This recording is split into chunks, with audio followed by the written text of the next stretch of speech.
민원연 프레임 체크. 여러분은 언론을 통해 노사 갈등이나 집회, 파업에 대해서 자주 듣습니다. 그런데 여러분이 듣는 것은 진실일까요? 전체 맥락을 잘 전달받고 있는 것일까요? 대체로 그렇지 않습니다. 언론의 노사 갈등에 대한 보도 패턴은 사실 늘 똑같습니다. 먼저 노동자가 왜, 도대체 어떤 문제로 힘들어하고 어떤 주장을 하는지 말해주지 않습니다. 그들이 왜 파업을 선택하고 거리에 나왔는지, 그들이 왜 주주총회 장소를 점거했는지, 그들이 왜 투쟁하고 있는지 우리에게 제대로 알려주지 않습니다. 이런 보도 행태는 어떤 충돌이 일어나기 전까지 꾸준하고 집요하게 이루어집니다. 이처럼 무관심과 은폐와 무시로 일관하는 언론은 그들이 집회를 하거나 파업을 하거나 폭력이 발생하면 돌변합니다. 언론은 이때부터 집중적으로 노조의 행보를 주목하는데 이때 곁들여지는 것은 시민의 불편이나 경제적 파장입니다. 그리고 노사 간 또는 노동자와 경찰 간의 충돌이 벌어지면 언론은 그야말로 벌떼처럼 몰려듭니다. 그러나 이때에도 왜 이런 상황이 벌어졌는지 근본적인 문제는 알려주지 않습니다. 그저 충돌 과정, 특히 노동자의 폭력성만을 부각하는 데 몰두합니다. 사측이 고용한 용역에 비정상적인 행태가 있어도 전해주지 않습니다.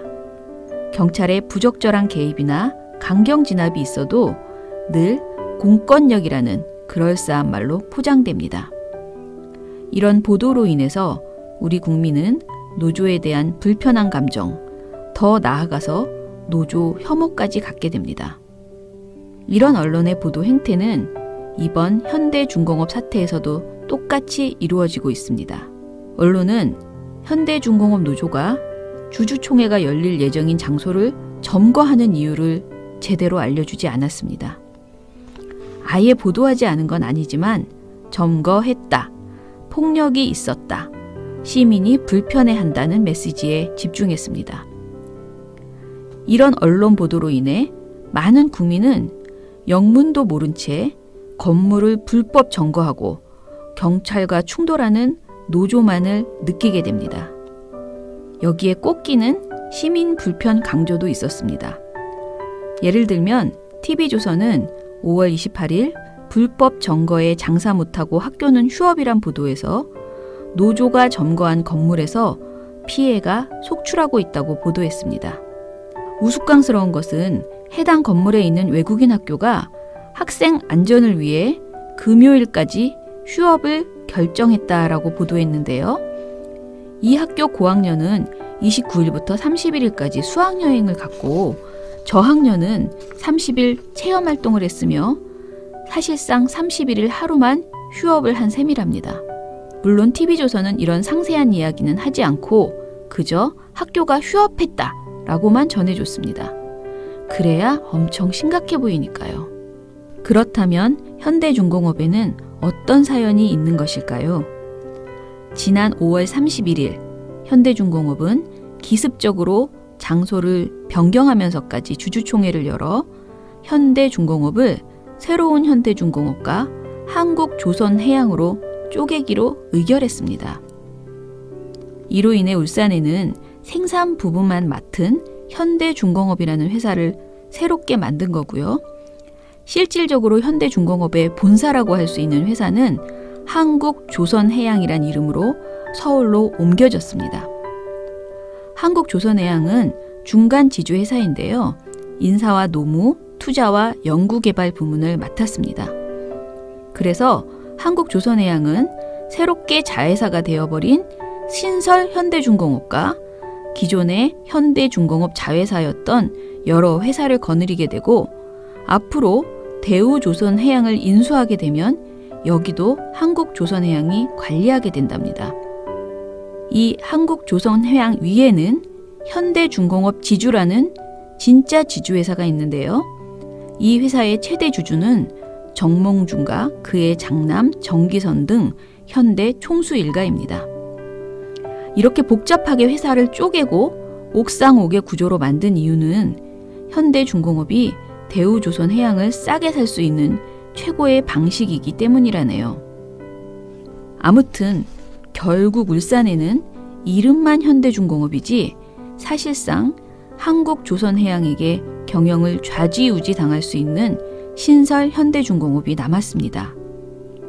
더 충격적인 것은 분할 후에 두 회사의 재무구조가 극명하게 갈린다는 것입니다. 한국조선해양은 자산 대비 부채 비율이 62%에서 1.5%로 줄어들어 매우 우량해집니다. 반면 신설 현대중공업은 부채를 떠안아 부채 비율이 115%로 늘어나게 됩니다. 지금의 현대중공업 노동자 1만 4천 명 중 500명가량만 우량해진 한국조선해양에 속하고 나머지 대다수 노동자는 불량해져 버린 현대중공업에 속하는데 말입니다.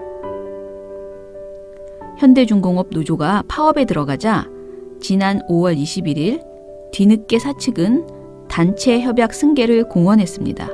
그러나 노동자들은 이런 말들은 뒤집힐 공산이 크다고 보고 있습니다. 대다수 노동자가 일하는 현대중공업의 재무구조는 이미 열악해져 있는데 여기서 더 나빠지면 사측이 이를 내세워 노동자들을 구조조정할 가능성이 더 높아지고 같은 이유로 임금 인상을 비롯해서 처우 개선이 낮아질 가능성도 높기 때문입니다.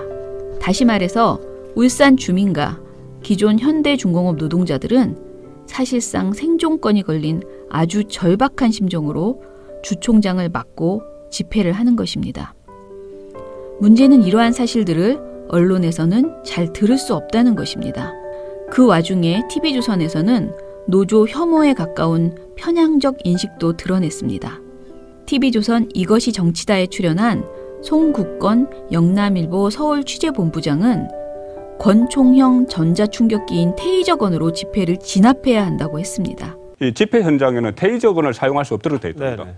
그렇다면은 테이저건이라는 것이 좀 강제로 진압하는 건데 예. 그 무기조차 사용을 하지 못하도록 되어 있으면은 네. 저런 식의 일이 일어나면은 무방비로 당할 수밖에 없는 것이죠. 경찰에게도 어떤 자율권을 위한 어떤 지침 변경 같은 것도 좀 있어야 될 것 같아요.